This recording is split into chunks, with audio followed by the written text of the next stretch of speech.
2026 సంవత్సరంలో మొట్టమొదటి చంద్రగ్రహణం ఈరోజు ఏర్పడబోతోంది. గ్రహణానికి సంబంధించిన చాలా మందికి ఎన్నో అపోహాలు భయాలు ఉంటాయి. అయితే ఈరోజు ఏర్పడబోతున్న చంద్రగ్రహణం సమయంలో ఎలాంటి విధివిధానాలు పాటించాలి, చేయకూడని తప్పులు గురించి క్లుప్తంగా తెలుసుకుందాం. ముందుగా ఈ వీడియోకి ఒక లైక్ కొట్టి ఓం నమఃశివాయ అని కామెంట్ చేయండి. సబ్స్క్రైబ్ చేయడం మాత్రం అస్సలు మర్చిపోకండి. ఈరోజు హోలీ పండుగ కూడా ఉంది, కానీ ఈరోజు చంద్రగ్రహణం ఏర్పడుతుంది. కాబట్టి రేపు హోలీ పండుగను జరుపుకోవాలని పండితులు సూచిస్తున్నారు.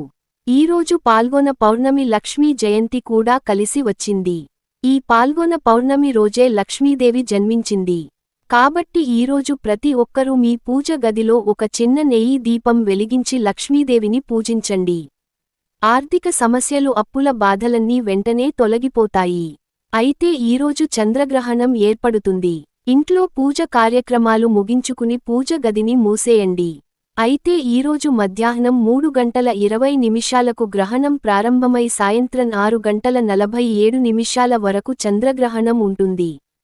కానీ సాయంత్రం 60 నుండి 6:47 మధ్య మనకు చంద్రగ్రహణం కనిపిస్తుంది. కాబట్టి ఈ సమయంలో జాగ్రత్తగా ఉంటే సరిపోతుంది. కానీ గ్రహణానికి ముందు సూతక కాలం ఏర్పడుతుంది. కాబట్టి మధ్యాహ్నం 12 గంటలలోపు ప్రతి ఒక్కరూ ఆహారం తినేసేయాలి. సాధారణంగా గ్రహణ సమయంలో భూమి పైన రేడియేషన్ ఎక్కువగా ఉంటుంది. ఇది చంద్రగ్రహణం కాబట్టి రేడియేషన్ ప్రభావం అంతగా ఉండదు. కానీ గర్భిణీలు మాత్రం కొంచెం జాగ్రత్తగానే ఉండాలి. గ్రహణ సమయంలో గర్భిణీలు బయటకు రాకుండా ఉండాలి. అలాగే ఇంట్లోకి వెలుతురు పడకుండా ఇంటి తలుపులు, కిటికీలు వేసుకోండి. ఇక ఈ చంద్రగ్రహణం రోజున ప్రతి ఒక్కరూ పట్టు స్నానం మరియు విడుపు స్నానం చేయాలి. గ్రహణం ఏర్పడే ముందు పట్టు స్నానం, అలాగే గ్రహణం పూర్తయిన తర్వాత విడుపు స్నానం చేయాలి. ఈరోజు చంద్రగ్రహణం ప్రారంభమయ్యే ముందు అంటే మధ్యాహ్నం 3 గంటల సమయంలో తల స్నానం చేయండి. అలాగే ఈరోజు సాయంత్రం గ్రహణం పూర్తయిన తర్వాత అంటే సాయంత్రం ఉదయం 7:10 తర్వాత విడుపు స్నానం చేస్తే సరిపోతుంది. అయితే ఇలా 2 సార్లు తల స్నానం చేయలేని వారు గ్రహణం పూర్తయిన తర్వాత విడుపు స్నానం చేయండి. అయితే ఇలా స్నానం చేసేటప్పుడు నీటిలో కొంచెం కళ్ళు ఉప్పు వేసుకొని స్నానం చేయండి. శరీరంలోని నెగిటివ్ ఎనర్జీ మొత్తం తొలగిపోతుంది. ఇక ఈ రోజున తినే ఆహారం విషయంలో చాలా జాగ్రత్తగా ఉండాలి. ఈరోజు పౌర్ణమి, అందులోనూ చంద్రగ్రహణం సందర్భంగా ఈరోజు పొరపాటున కూడా మాంసాహారం ఉండకూడదు. అలాగే కుళ్ళి వెల్లుల్లిపాయ కూడా తినకూడదు. అన్నిటికన్నా ముఖ్యంగా గ్రహణ సమయంలో ఎలాంటి ఆహారం తినకుండా ఉండాలి. వంటగదిలో కూడా వండిన ఆహారం ఉండకూడదు. గ్రహణానికి ముందే ఇంట్లో ఉన్న ఆహారం తినేయాలి. మీ ఇంట్లో ఉండే నిలువ పచ్చళ్ళు, పప్పు దినుసులు, చింతపండు, ఉప్పు, కారం ఎలాంటి ఆహార పదార్థాలు వేసుకోండి. మీకు గర్భ అందుబాటులో లేకపోతే ఆహారం పైన తులసి దళాలు వేసుకోండి. గ్రహణం పూర్తయిన తర్వాత ఆహారం పైన వేసిన దర్భను తీసేసి ఎవరు తిరగని ప్రదేశంలో పడేయండి. ఈరోజు ఉదయం నుండి దేవాలయాలని మూసేస్తారు కాబట్టి ఈరోజు ఉదయం 10 దాటిన తర్వాత ఎలాంటి పూజలు చేయకూడదు. నీ పూజ మందిరాన్ని, అలాగే తులసి కోటను మూసేయండి. పూజగదికి తలుపులు లేకపోతే ఏదైనా వస్త్రంతో పూజ గదిని మూసేయండి. అలాగే తులసి కోట పైన కూడా సాయంత్రం చంద్రకిరణాలు పడకుండా జాగ్రత్తలు తీసుకోండి. గ్రహణ సమయంలో పూజలు చేయకూడదు, కానీ గ్రహణ సమయంలో దైవమంత్రాలు జపిస్తే ఎన్నో శుభ ఫలితాలు కలుగుతాయి. మీ ఇష్ట దైవాన్ని స్మరించుకుంటూ దైవమంత్రాలు చదివితే ఎంతటి కష్టమైనా వెంటనే తొలగిపోతుంది. ఎవరూ కూడా బయటకు రాకూడదు. ముఖ్యంగా సింహరాశిలో గ్రహణం ఏర్పడుతుంది కాబట్టి సింహరాశి వారు ఈ గ్రహణాన్ని చూడకూడదు. మీ ఇంట్లోకి వెలుతురు రాకుండా ఇంటి తలుపులు వేసుకోండి, మంచిది. ఇక సాయంత్రం గ్రహణం పూర్తయిన తర్వాత అంటే 7 గంటల తర్వాత ఇంట్లో ఉన్న ప్రతి ఒక్కరూ ఖచ్చితంగా తల స్నానం చేయండి. తర్వాత మీ ఇల్లంతా ఉప్పు నీటితో శుభ్రం చేసుకోండి. అలాగే ఇంట్లో పసుపు నీళ్లు చల్లుకోండి. ఈ విధంగా ఇంటిని శుద్ధి చేసుకుని పూజ గదిలో ఉన్న దేవుని విగ్రహాలు మరియు దేవుని చిత్రపటాలను శుభ్రంగా తుడిచి పసుపు రాసి కుంకుమ బొట్టు పెట్టుకోండి. ఈరోజు పౌర్ణమి కాబట్టి సాయంత్రం పూజగదిని శుభ్రం చేసి ఇంట్లో దీపం వెలిగిస్తే చాలా మంచిది.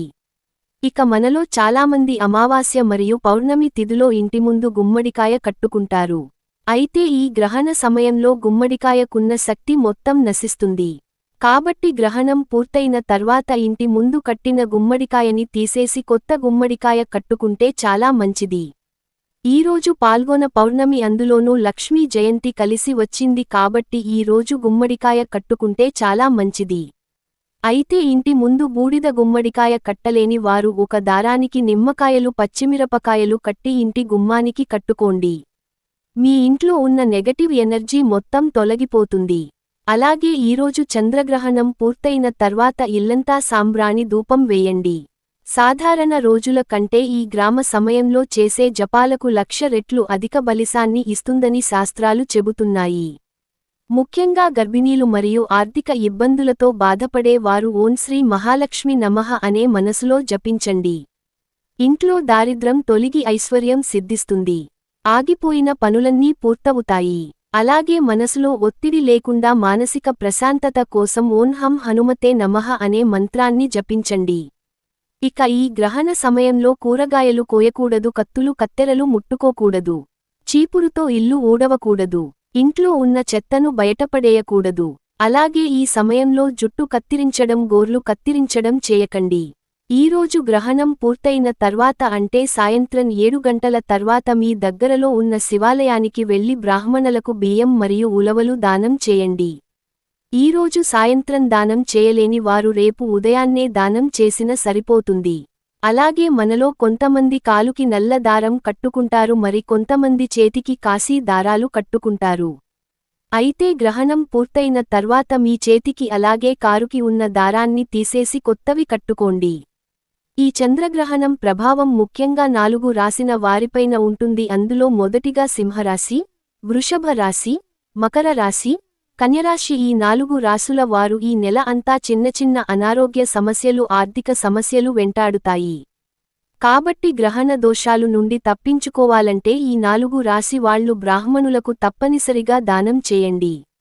ఇక ఈరోజు పాల్గొన పౌర్ణమి కాబట్టి ప్రతి ఒక్కరూ మీ ఇంటి గుమ్మం బయట తప్పనిసరిగా అష్టదళ పద్మం ముగ్గు వేసుకోండి. మీ ఇంట్లోకి వెంటనే లక్ష్మీదేవి అడుగుపెడుతుంది. అలాగే ఈరోజు లక్ష్మీ జయంతి సందర్భంగా ఉదయాన్నే ఇంట్లో దీపారాధన చేసే ఆడవారు ఇంట్లో పాలు పొంగించి లక్ష్మీదేవికి నివేదించండి. ఈరోజు ఎవరైతే ఇంట్లో పాలు పొంగిస్తారో అలాంటి ఇళ్లల్లో ధన ధాన్యాలకు లోటు లేకుండా మీ ఇంటిపై లక్ష్మీ కటాక్షం ఉంటుంది. ఇక ఈ రోజున ఎవ్వరికీ డబ్బు ఇవ్వకండి. ఈ రోజున ఎవరికైనా డబ్బులు ఇచ్చే అవి తిరిగి రావడం చాలా కష్టంగా మారుతుంది. ఇక ఈరోజు పొరపాటున కూడా దూర ప్రయాణాలు చేయకూడదు. ఈ గ్రామ సమయంలో చిన్న పిల్లలను బయటకు పంపకండి. ఈ సమయంలో వెలువడే హానికరమైన కిరణాల వల్ల అనారోగ్య సమస్యలు ఏర్పడతాయి. గ్రహణ సమయంలో పిల్లలకు కూడా ఆహారం పెట్టకూడదు.